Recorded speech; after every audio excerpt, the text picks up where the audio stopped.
పింఛం విప్పిన వెలిగి మల్లే తొలకరి జల్లుల మేఘం మల్లే అలజడి హృదయం మాడిన కూచిపూడి రంగుల దిద్దిన బొమ్మకు మల్లే కవితలు వద్దిన పుస్తకమల్లే సంతోషంలో ముద్దుగా ఈ అమ్మాడి ఆరారు ఋతువుల అందం ఒకటిగా కలిపి వింతలు ఏడు పక్కకు జరిపే కొత్తగా పుంతలు తొక్కెను ఈ అరవిందం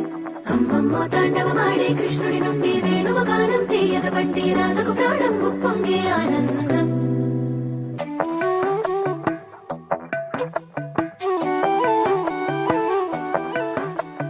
మధురము కదా ప్రతొక నడక